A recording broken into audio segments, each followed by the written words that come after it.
Jamuligans, spell like jam, but sounds like ham. Jamuligans,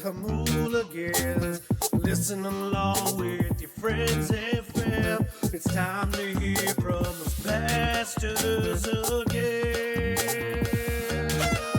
Welcome into Jamuligans, the weekly roundtable discussion of the pastors of Jamul Community Church in San Diego, California. I'm Ryan Murphy, worship pastor, and I'm here with Danny, the generations and administration pastor. Hey, everybody. And with Gary, senior pastor. Hey, glad you joined us. And Vic, missions and outreach pastor. What's up, everybody? How are you guys doing? Doing great. Oh, great. It's wonderful. Awesome. It's raining outside. It's beautiful. So much energy. A little bit too cold. Yeah. Well, guys, we lose an hour of sleep this Sunday with the time change. So if you're listening to this before, I guess March 13th, March 14th, make sure you get that ready.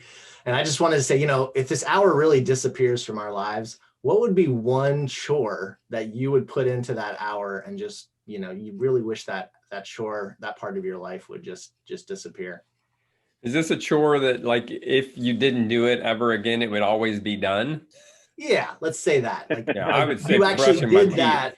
Oh. You did it like with a time travel thing. What was yours, Vic? Yeah, it's brushing your teeth. Definitely brush my teeth, because then they'd just be dialed in. Yeah, and I wouldn't have to do it. Gary doesn't get cavities, so he doesn't count. That's not true. I had one about 30 years ago. Holy moly! oh my gosh. Yeah, so brushing my teeth for sure. Okay. I would say I'm going a little different direction. Taking out the trash, because I forget, and then like Monday night I get home from Thrive, trash is Tuesday morning, and they get there early. So like this past week, I'm laying in bed and I go, I didn't take the stupid trash out. So I got to get up, go outside, wheel the trash out. It's not that big of a deal, but man, if it just was always, when my kids were home, that was their responsibility. All I had to do was remind them. But now that they're gone, I got to do it. So that would be the one for me. I'm having a hard time with this one. I kind But just Esther kinda does like all the to chores? do Is that things what it is? what's that? Esther does all the chores? Is that what you're saying? Well, she does a lot of stuff, that's for sure. I think she would tip the scale in favor of all the stuff she does, but Yeah. maybe My wife. just vacuuming out my truck, cleaning my truck on a regular basis. I don't know, just I don't take time to do it, but I need to. But yeah, if that could go away and be clean for the rest of my life, Vic, that'd be awesome. That's a good one. That's a good one. I should put that one in. I'd probably just say cleaning toilets. I mean, not that I actually do it, but I just wish it was done. And I just wish, somebody, would just make it disappear. So, well, thank you for joining us. And you can find this podcast and other great teaching from JCC on our church app, on iTunes, Google Podcasts, or wherever you find your favorite podcast. Please subscribe, leave a 5-star review. It helps to get the word out to others about good Christian content for the whole family. As pastors, we want to live out Colossians 1:28-29, proclaiming Jesus, teaching everyone so that believers might be mature in Christ. But we have a 4-leafed show for you today. So let's jump in with a little segment we like to call Who Is? Who is? All aboard!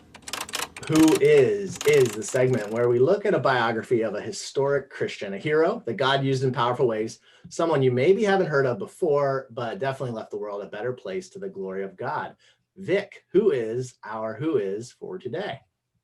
Well, St. Patrick's Day is coming up, right? So I guess we got to talk about St. Patrick. He is definitely a piece of Christian history. But the interesting thing, even just thinking about him, is it's kind of St. Patrick's Day kind of turned into like all the other holidays that started off Christian and just have been taken over to commercialism or paganism or whatever it is. I mean, you got Santa and you got, where did the Easter Bunny come from, right? And then you have Valentine's Day. That was hijacked by Hallmark, apparently, and See's Candy. But St. Patrick's is the same kind of way. You got the pots of gold and the leprechauns. And if you look up St. Patrick, he's like this red-haired leprechaun guy, and he wasn't even from Ireland. So it's just wild where it comes from. But thinking about that too, I just wanted to throw this in there. The green, if you look it up, where the green comes from for St. Patrick's Day, it's that leprechauns can't see green. It's invisible to them, right? And so they only pinch, they always pinch people. So anybody a leprechaun sees, I mean, you guys should know this, right?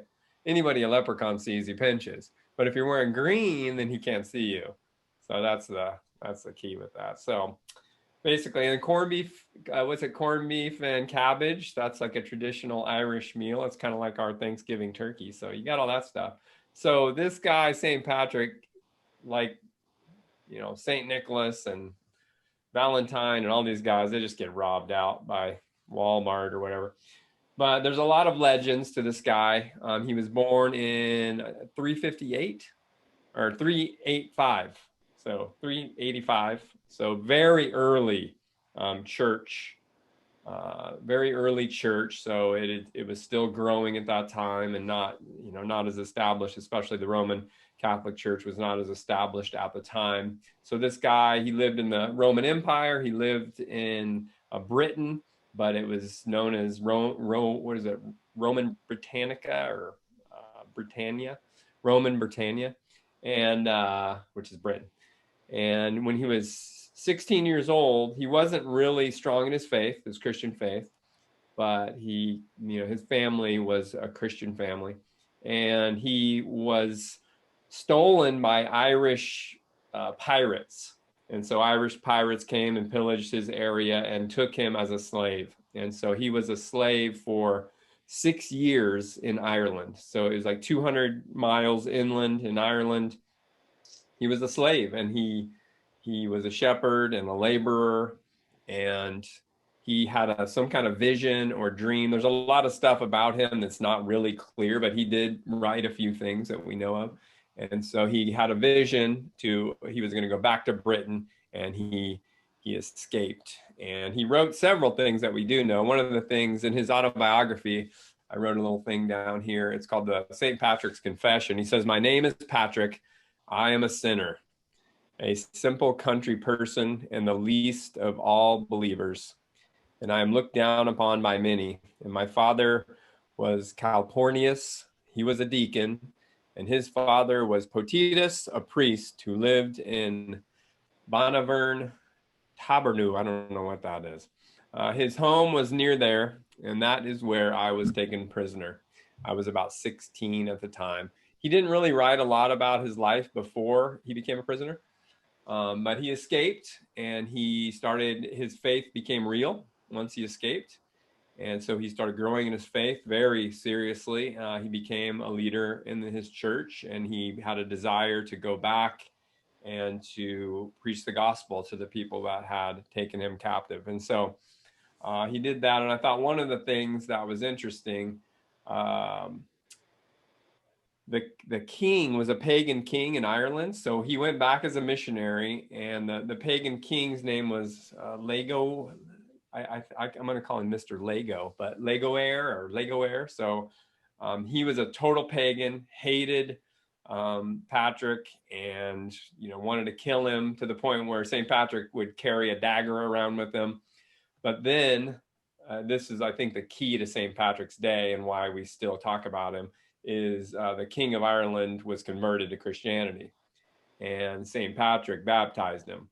And so that's why they call him like the Apostle of Ireland. And they claim that he's the one that brought Christianity to Ireland because the king was converted under St. Patrick in some way. So that's pretty much a summary of it. There's a lot of legend that surrounds him. There is some fact, but it's hard to know exactly what happened. But one thing that happened in, that was 1798, after that date, the color green became affiliated with the Roman Catholic Church, and the color orange became affiliated with Protestantism. And so if you want to celebrate St. Patrick's Day as a Protestant, which I think St. Patrick definitely leaned that direction more so than Roman Catholicism, you wear orange instead. The problem is leprechauns will pinch you, right? But I wanted to read, this is one thing that we do have from St. Patrick. This kind of little poem thing he wrote. And it says, Christ with me, Christ before me, Christ behind me, Christ in me, Christ beneath me, Christ above me, Christ on my right, Christ on my left, Christ when I lie down, Christ when I sit down, Christ when I rise, Christ in the heart of every man who thinks of me, Christ in the mouth of everyone who speaks of me, Christ in every eye that sees me, Christ in every ear that hears me. So as we celebrate St. Patrick's Day, may people see Christ in us as well. Awesome, the conversion story, and and just how it changed his heart, right? The gospel changes our heart to love our enemies, and to just that's miraculous that he would go back and share God's love with those who had so altered his life and hurt him. Yeah, like Elizabeth Elliot, same way. They in the jungle of Ecuador, they killed her husband, and she goes back in, and that's a pet peeve of mine. It's like Jim Elliot gets all the glory, man. All he did was get stuck with a spear. She went back in with her baby and lived with those people. Man, hero right there. Yeah. But yeah, pretty impressive. St. Patrick. Nice. Just a little trivia too, guys. Growing up in Pennsylvania, we didn't do this pinch thing. Like it's a cruel California tradition. I got out here and I worked at a daycare, and these children started pinching me on March 17th. You're not wearing green. And I'm like, stop pinching me. And I had no idea about that, because in Pennsylvania we're kinder people. But were they children or were they leprechauns? Oh, maybe, yeah. So what is your favorite Irish thing, guys? St. Patrick's Day itself, Shamrock Shakes. What would you? What you just said, mine. We never went to McDonald's when I was growing up. We were a Jack in the Box family all the way, except around St. Patrick's Day. We would always go and get a Shamrock Shake, and still, maybe not every year, but a lot of years, if I remember. We would take our kids and go, and normally I think of it too late and they don't have any Shamrock Shakes, but typically that's probably my favorite thing about it. Well, they're there now, so get yours today. Oh, okay, good. All right.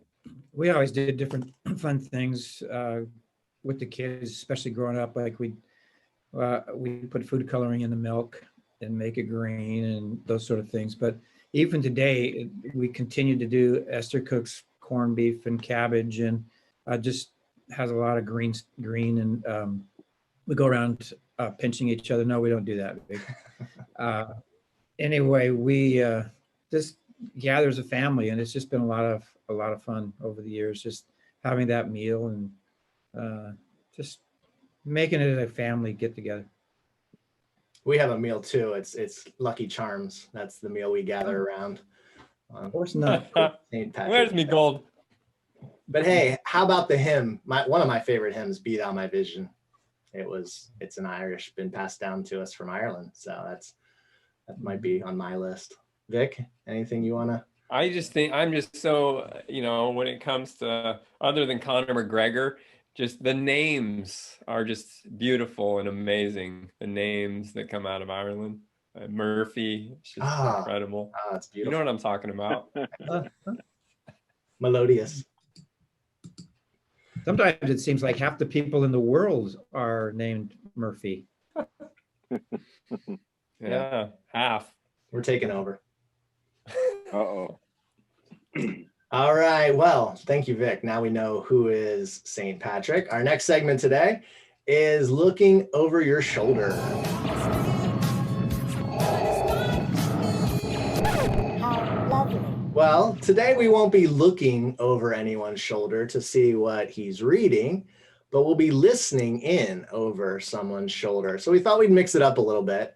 And this time maybe get some podcast or sermon series, YouTube, maybe audio sermons, just ideas from the pastors to you. So, reading from God's word, reading from great Christian writers is a supreme joy. But sometimes there's venues where we listen as well. So just like you are today to the Jamuligans podcast. So we are here to help. Danny, why don't you start us off today with a suggestion or two? One of the podcasts that I enjoy is Radical with David Platt. He's a great author. He's a pastor back on the East Coast. And actually, the pastors here, we're reading one of his books, but his podcast is great. It's different messages he's done at his church and things. So Radical by David Platt's really good. I also will occasionally listen to the Ask Pastor John podcast, about 10 to 15 minutes, and tackles kind of just a question, kind of like we do here occasionally, but he'll go a little more lengthy on the answers and stuff. There's a youth ministry podcast that I'll watch or listen to periodically as well, called Download Youth Ministry. I really enjoy that. And you brought up YouTube. If you fall into the trap of rabbit holes on YouTube, a great one to watch is just go to the Dude Perfect channel. Christian guys out of Texas.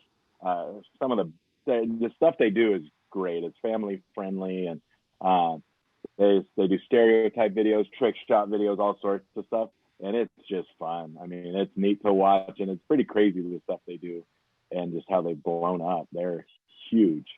So anyway, those are a few that I enjoy and spend some time watching or listening to. Awesome. Gary, how about you? Dude Perfect is a lot of fun. Forgot about that one, but yeah, we tune into that once in a while. It's fun. But I'd say a couple of things. One, as far as listening to other pastors, I just love listening to Alistair Begg, and so he's a guy that I go to.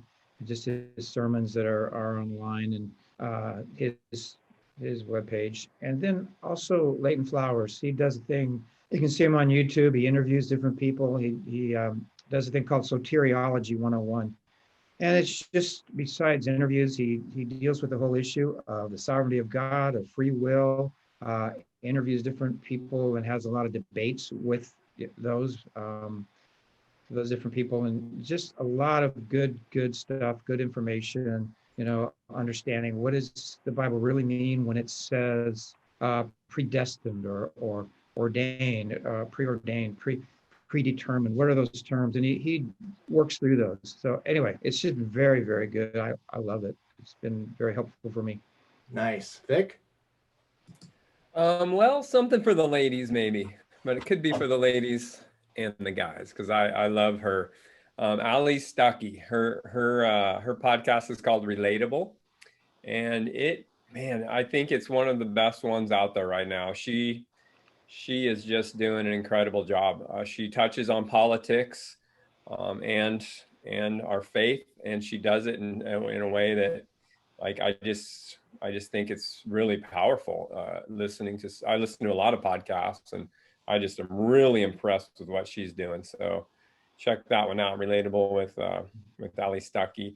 Another one that's it's a little on the stranger side, and it takes a little longer to get to the meat of it, but it's called Cultish.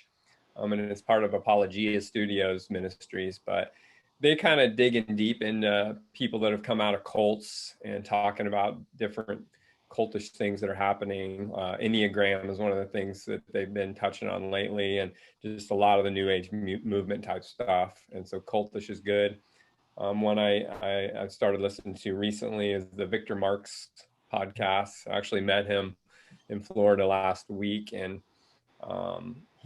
they're just doing a lot of good things with PTSD and trauma and sex trafficking, and him and his wife have a really good podcast. It's got a lot of cool information on it. So those are a couple. There's a lot of good ones.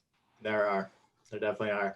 I would recommend Timothy Keller's sermons. There's over 500. I think it's called Gospel in Life. So I listen to at least a sermon from him each week. You mentioned Ask Pastor John. I do like the way they cover different issues. It's not really something you'd cover in a sermon, but and then Simply Put is even shorter, and I think probably one of you guys turned me on to that one. But yeah, it's even just a term. It takes one term and does it in 4 or 5 minutes. So a nice overview of some terms maybe you've heard of, but forgot what they mean. And then just one that from a non-Christian perspective, but that I find really interesting kind of cultural analysis, Malcolm Gladwell.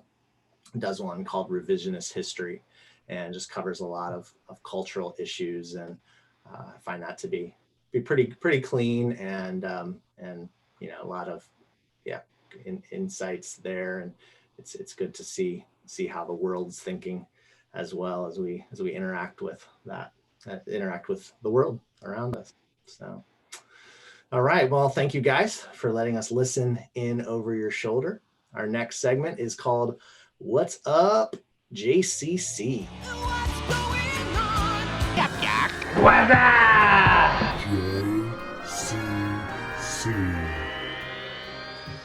Every once in a while, we like to take a little look at what's going on in the life of the church. So there's actually quite a bit coming up this month. So Gary, what are you most excited about in the upcoming month? Well, that's a tough one because there's so much. It seems like we're opening up and some great things are happening. I'm really looking forward to Easter. Danny, I think you're going to talk a little bit more about it, but we didn't get to do that after how many years meeting outside, and finally we're going to be back outside, and just excited about that. The Lord just uses that every year for great things to happen. But also real quick, I'm looking forward to our men's ministry doing some things that we haven't done that have been so central to our men's ministry, Beef and Bible, and getting the guys back together, and that's coming up. And then I'm excited about the father-child camping trip. I know it's a few months away, but dads already need to be thinking about it. It's Father's Day weekend and just a great outdoor time. Kids, I was just talking to a kid a couple of weeks ago, and he was telling me, oh yeah, I can't wait. And a dad who was saying, yeah, they're excited about it. So men, I hope you join us. I'm excited about a lot of things coming up. Nice. Yeah, that I would say we come, off of that, March 27th is the men's one-day retreat. So make sure and sign up for that. And that's going to be at the church, and just a whole day that we get to spend together and listen to some teaching, have some worship. There's 2 meals. Jerry is doing 2 meals, so you don't want to miss it. But it's going to be a great time just to grow together and get connected with some new guys, and just have a good time and be encouraged together. So sign up for that, guys. And the weekend before that, so Saturday, March 20th, we're doing a whole family event called In Prison for Christ. And so it's just going to it's put on by Voices of the Martyrs, and it's going to look at just, some different stories, testimonies. How can we pray better? How can we be ready for persecution? How can we deal with the suffering in our own lives? And it's going to be a really nice, there's going to be a nice meal that's part of it. It's a minimal cost, but do sign up. There's even kids program for kids care for 5th grade and under. So yeah, just to have that. And again, it's going to be, in the sanctuary, spread out, and then just outside eating. And it's just going to be a really good fellowship time on March 20th. Gary kind of mentioned it, but Easter, April 4th, we're going to be back, Easter on the field. It's going to be a little different maybe than other years, but still as awesome and impacting. It's going to be a family service. We'll have some activities, kids 5th grade and under get an activity packet on the way in, and they'll get a take-home egg hunt on the way out. We still have our strawberries. We still have family pictures. One key difference this year is you got to bring your own chair, blanket, sit up. So we're going to have kind of spread out around the grass. It'll be really awesome. Again, just getting to be back. Like Gary said, last year, there were 4 of us at church for Easter last year. So we're looking forward. We had fun with the 4 of us, but we're looking forward to being with everybody and really celebrating just the resurrection of Jesus together. And that's awesome. A little farther down the road for high school, I'm really looking forward to our high school canoe trip. We've done it since I was in high school. We've done a high school canoe trip. And then last year, unfortunately, we weren't able to. So May 21st, 23rd, I'm excited that we get to go back and do that. Again, canoeing about 32 miles down the Colorado River is awesome. So looking forward to that. So those couple things for me. Nice. Well, thank you guys. It was good to be back together again here on Jamuligans, and that's going to do it for this week. Don't forget to check out our other episodes. We have Weekly Bread, which are short devotional messages from the pastors, and then Around the World, where we interview missionaries and world changers from among us here at JCC. And please remember the Jamuligan slogan: whatever is true, noble, right, pure, lovely, or admirable, if it's excellent or praiseworthy, think on such things. Philippians 4:8. Until next time. You've just listened to Jamuligans, a podcast of Jamul Community Church, the church home you've been looking for. Come back next week for more from the pastors.